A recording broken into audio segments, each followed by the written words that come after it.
एक पिता अपने मरे हुए बेटे की फोटो लेकर और कुछ सबूत लेकर, डेथ सर्टिफिकेट लेकर पुलिस स्टेशन पहुंचता है और वहां पर पुलिस वालों के सामने ये सारी चीजें रखकर और सुबक सुबक कर रोने लगता है। कहता है कि साहब, मेरा बेटा इस दुनिया से जा चुका है, अब आप देख लीजिए आगे आपको क्या करना है।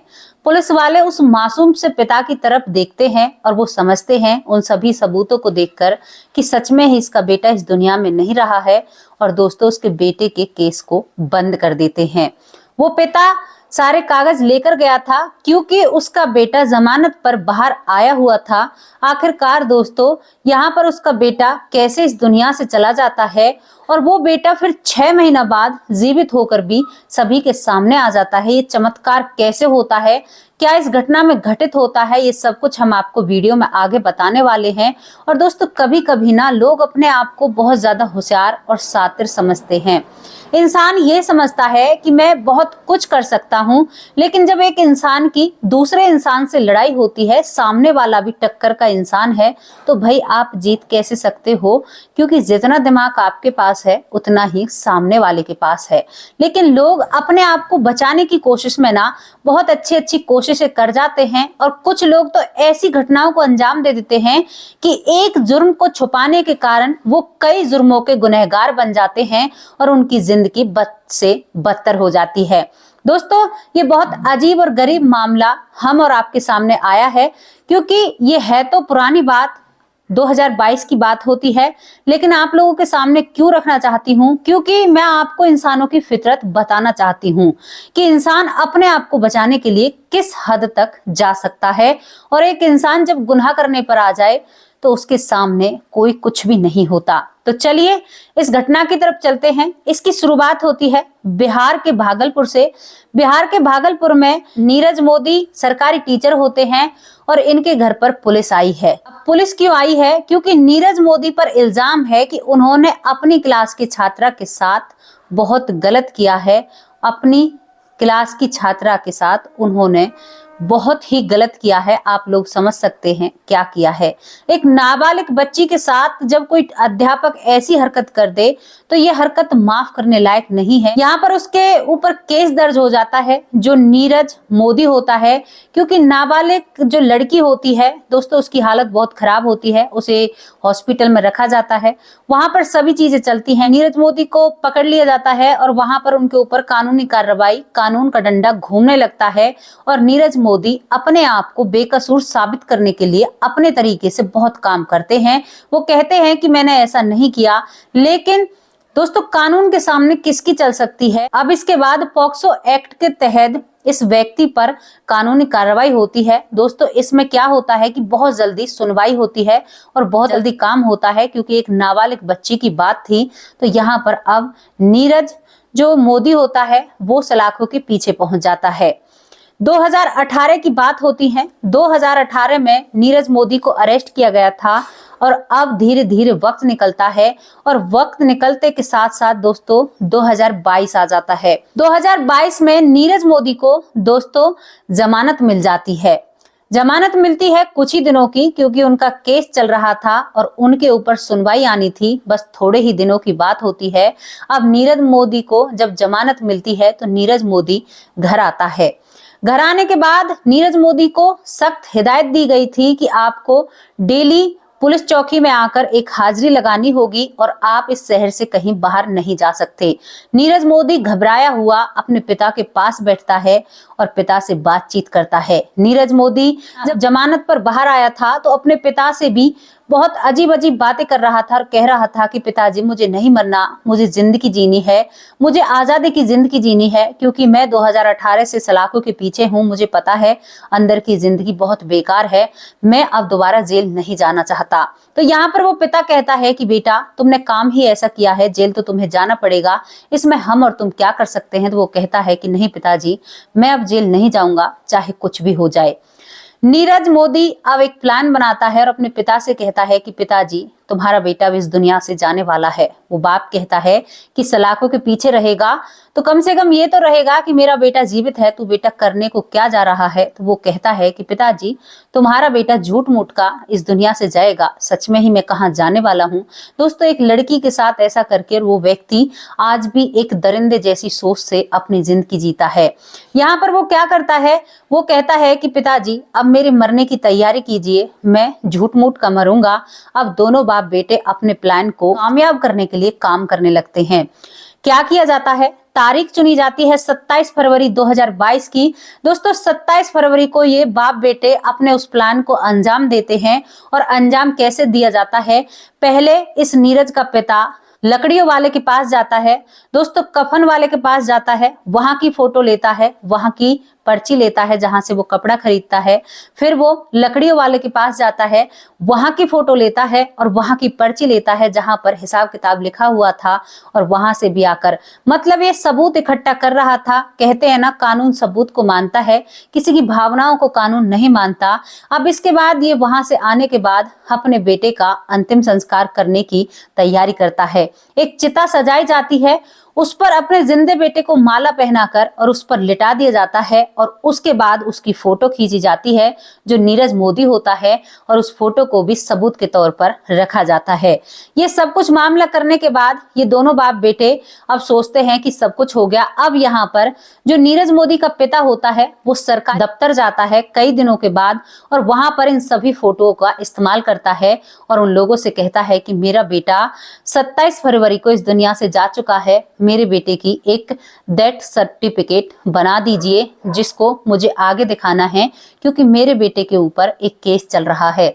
यहाँ से इसको उसके बेटे का मृत्यु प्रमाण पत्र मिल जाता है और उसको लेकर ये घर आ जाता है। और ये सभी सबूत इकट्ठा करके जो नीरज पिता होता है, इन सभी सबूतों को अब पुलिस स्टेशन में ले जाता है। पुलिस स्टेशन में बहुत भावुक भरी नजरों से जाता है और बहुत दुखी मन से जाकर पुलिस वालों के सामने रोने लगता है।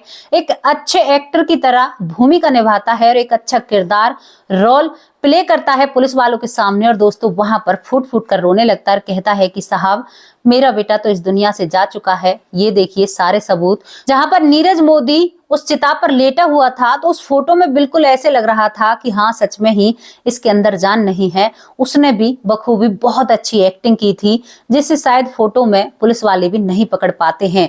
इसके बाद यहाँ पर पुलिस वाले यहाँ से इस केस को आगे ले जाते हैं, उन सभी सबूतों को कोर्ट में पहुंचाते हैं, मुंशी जी को देते हैं, मुंशी जी उन सभी को आगे देते हैं। और यहाँ पर जहां उनकी सुनवाई चल रही थी, वहां से अब इस केस को बंद करने की शुरुआत हो जाती है कि भाई, जब मुजरिम ही नहीं रहा तो इस केस को आगे किस पर चलाएं। और यहाँ पर ये फाइल बंद हो जाती है। जब ये फाइल बंद हो जाती है तो कुछ दिनों बाद, 2 या 3 दिन बाद, ये फाइल की जो ये जानकारी है ये उस नाबालिग लड़की की मां को दी जाती है और उससे कहा जाता है कि नीरज मोदी अब इस दुनिया में नहीं रहा। दोस्तों, ये परिवार पहले सुनकर एक खुशी मनाता है कि उसने, वो दरिंदा था, हमारी बेटी के साथ ऐसा किया है तो उसके लिए ये सजा सही है। लेकिन यहाँ पर जो उस लड़की की माँ होती है, पिता तो इस बात को मान जाता है, लेकिन उस लड़की की माँ की ये बात गले से नीचे नहीं उतरती। क्योंकि दोस्तों, 2 गांव की बात होती है। एक गांव का नीरज मोदी था और दूसरे गांव में वो नाबालिग लड़की रहती है। अब यहाँ पर जो माँ का दिमाग है ना, वो सीआईडी वाला बन जाता है, क्योंकि माँ को यकीन नहीं हो रहा था। माँ जब आसपास पूछताछ करती है कि भाई वो कैसे मरा, क्या हुआ, क्योंकि माँ जैसे सुनती है तो खैर मनाती है, लेकिन थोड़ी देर बाद सोचती है कि हट्टा खट्टा था, ना ही कोई बीमारी थी, तो मर कैसे सकता है। अब वो माँ तहकीकात में लग जाती है और एक सीआईडी की तरह सभी से पूछताछ करने लगती है।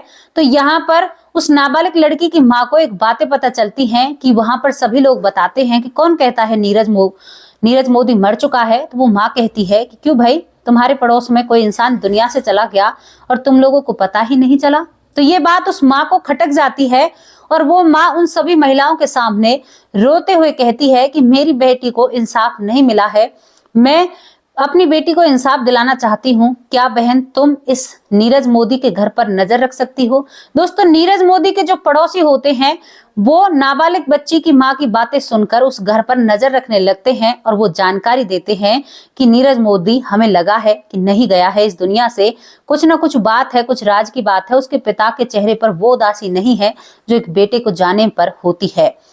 ये बात सुनकर नाबालिग की माँ होती है, वो तुरंत पुलिस स्टेशन जाती है और वहां पर जाकर पुलिस वालों से कहती है कि नीरज मोदी अभी इस दुनिया से नहीं गया है।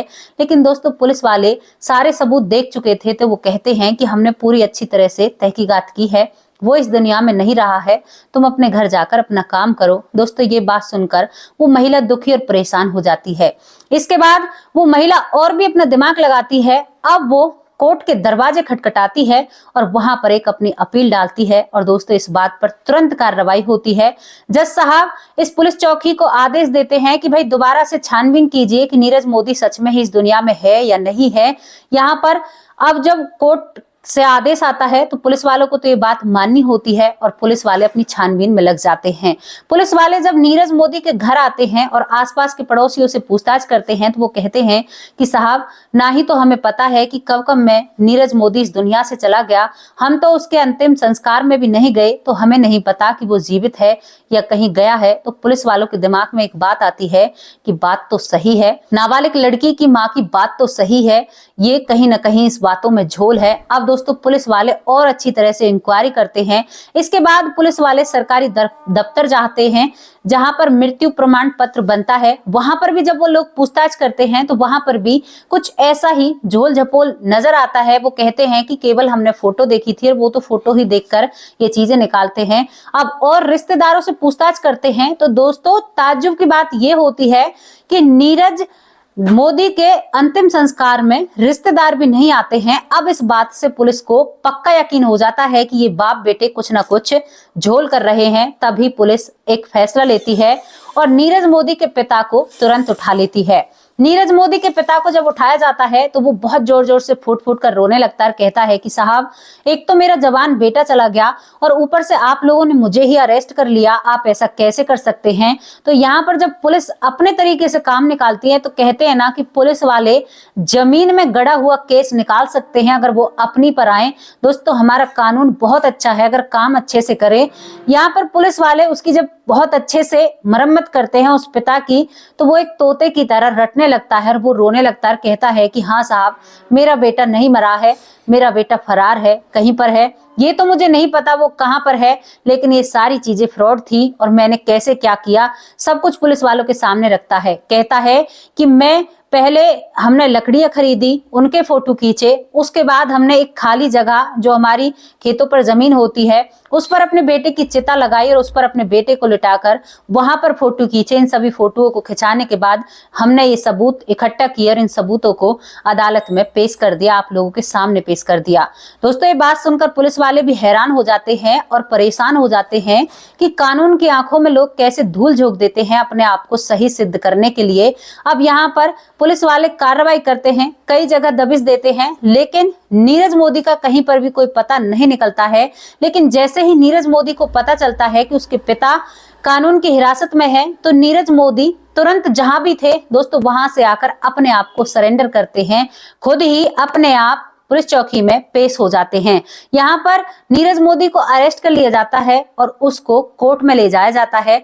दोस्तों पहला केस जो चल रहा था अब दूसरी धाराएं और लग जाती हैं। एक इंसान अपने आप को इतना चालाक और दिमागदार समझता है और उसके ऊपर कानूनी कार्रवाई होती है। दोस्तों कानून का डंडा बहुत अच्छे से घूमता है और उसे सलाखों के पीछे पहुंचाया जाता है और उसके पिता को भी इसमें कुछ सजा होती है क्योंकि झोल झपाट में वो पिता भी साथ दे रहा था। कितनी बड़ी बात थी, नीरज मोदी का सोचना था कि मैं जब यहाँ से बचकर एक नई जिंदगी जीऊंगा और बहुत अच्छे से रहूंगा। जब तुमने एक बच्ची के साथ गलत किया है तो तुम्हें कोई कैसे छोड़ सकता है, तुम्हें तो इस बात की सजा मिलनी चाहिए। दोस्तों ये थी वो कहानी, आप लोगों को बताना था कि इंसान कितना दरिंदा हो सकता है और इंसान कोई भी रूप ले सकता है अपने आप को सही और सत्य साबित करने के लिए। जब इंसान के सर पर भूत सवार होता है ना तो उसे कोई भी नजर नहीं आता, केवल वो अपने आवेश में होता है और उसे सबकी अच्छी बातें भी बुरी लगती हैं। कैसी लगी आप लोगों को ये केस, कैसा लगा ये स्टोरी, कैसी लगी? दोस्तों इसको लाने का केवल एक ही उद्देश्य था कि समाज की सच्चाई आप लोगों के सामने रखने का। समाज में ऐसी बातें भी हो जाती हैं और जो मुजरिम हो जाते हैं वो अपने आप को बचाने के लिए किसी भी हद तक जा सकते हैं। ये व्यक्ति अपने आप को जिंदा चिता पर लिटा देता है अपने आप को बचाने के लिए और अपनी जिंदगी को बेहतर बनाने के लिए। तो दोस्तों यहीं पर ये घटना, ये कहानी समाप्त होती है। ऐसे लोगों से दूरी बनाकर रखिए, अपने परिवार को अच्छे से और अच्छे तरीके से संभाल कर रखिए। कभी भी किसी बहन या बेटी पर अपनी नजरों को सही रखिए, क्योंकि आप सही रखोगे ना तो आपका कोई बाल भी बाका नहीं कर सकता। और खासकर हमारी बहन बेटियों से ये कहना है कि उन्हें भी बहुत अच्छे से रहना चाहिए। दोस्तों यहाँ पर एक टीचर ने बिल्कुल भी अच्छा नहीं किया। एक टीचर को ये बातें शोभा नहीं देती, किसी को भी नहीं देती। हालांकि टीचर के ऊपर, क्योंकि उन्हें गुरु को भगवान के समान माना जाता है, भगवान से भी ऊपर गुरु को माना जाता है। लेकिन ये घोर कलयुग है, यहाँ पर कोई किसी का कुछ भी नहीं होता। अब दोस्तों उन लोगों के नाम लेते हैं जो लोग हमारा साथ देते हैं, हमारी वीडियो पर रेगुलर कमेंट करते हैं और जिनके कमेंट बहुत प्यारे होते हैं, बहुत ही प्यारे होते हैं। दोस्तों हम सभी के नाम नहीं ले पाते हैं, लेकिन जितना भी हमसे होता है उतने लोगों के हम नाम लेते हैं। तो आप सभी का तहे दिल से शुक्रिया अदा करती हूँ। पहला नाम है हुक्म मेहता। हुक्म मेहता जी, बहुत बहुत धन्यवाद, आपका तहे दिल से शुक्रिया अदा करते हैं। रेणु देवी मुंबई से हमारी बहन है और बहुत प्यारी बहन है, आपको मैंने देखा भी नहीं है, लेकिन आपका तहे दिल से शुक्रिया अदा कर रही हूँ। बहुत बहुत धन्यवाद रेणु बहन, तहे दिल से शुक्रिया अदा। मुंबई से बहुत दूर से देख रहे हो आप, बहुत बहुत धन्यवाद आपका। धनवंती जी, बहुत बहुत धन्यवाद, आपका तहे दिल से शुक्रिया अदा करते हैं। आज तो हमारी बहनों का दिन है, दूसरी बहन है जिसका नाम आया है धनवंती, आपका बहुत बहुत धन्यवाद, तहे दिल से शुक्रिया अदा करते हैं। प्रवीण जी, बहुत बहुत धन्यवाद, तहे दिल से शुक्रिया अदा है। हर हर महादेव, जय शिव शंकर, आपने शायद ये लिखा है, बहुत बहुत धन्यवाद आपका। हरि सिंह जी, आपका कमेंट भी बड़ा प्यारा है और बहुत ही अच्छा है, बहुत बहुत धन्यवाद। सत्येंद्र कुमार जी, बहुत बहुत धन्यवाद आपका। पुष्पा फिल्म आई है, उसी पर किसी का नाम है, तो भाई पुष्पा 2 और पुष्पा बहुत फेमस मूवी है। बहुत बहुत धन्यवाद आपका पुष्पा जी, तहे दिल से शुक्रिया अदा करते हैं। जालिम सिंह जी, बहुत बहुत धन्यवाद, आपके कई कमेंट हमने पढ़े हैं और कई कमेंट आपके हमारी वीडियो पर आए हैं, तो ऐसे ही देखते रहिए, सपोर्ट करिए। गुरुदयाल शास्त्री जी, बहुत बहुत धन्यवाद, आपका कमेंट भी बहुत प्यारा और बहुत अच्छा होता है, बहुत बहुत धन्यवाद, आपका तहे दिल से शुक्रिया अदा करते हैं। ममता जी, बहुत बहुत धन्यवाद, आपका कमेंट भी बहुत प्यारा है। देवेंद्र पारस जी, आपका कमेंट भी बहुत बेस्ट है और बहुत अच्छा है और बहुत ही अच्छा आपका कमेंट है, आपने बहुत अच्छी बातें कही हैं। दोस्तों यहाँ पर ध्रुव नारायण चतुर्वेदी जी, इनका कमेंट बहुत ज्ञान भरा है और बहुत अच्छा है। ध्रुव नारायण चतुर्वेदी जी, बहुत बहुत धन्यवाद, आपने कमेंट में बहुत अच्छी सीख डाली है, तहे दिल से शुक्रिया अदा करते हैं। ऐसे ही अपनी राय रखा कीजिए कहानी के बारे में भी। केवल इन घटनाओं को इसलिए लाया जाता है, इन कहानियों को, ताकि समाज में सुधार आ सके और लोगों को पता चल सके कि हमारे आसपास क्या हो रहा है और क्या चल रहा है। दोस्तों कल हाजिर होंगे किसी सच्ची और अच्छी स्टोरी के साथ, तब तक के लिए आप लोगों से विदा लेती हूँ, अपनी बहनों से, अपने भाइयों से नमस्कार, जय हिंद, जय भारत। अपने परिवार में हमेशा खुश रहिए, अपनों का ध्यान रखिए। अगर आप अपनों का ध्यान रखोगे तो वो अपने आप का भी ध्यान जरूर रखेंगे, ये मेरा आप लोगों से वादा है। नमस्कार, जय हिंद, जय भारत।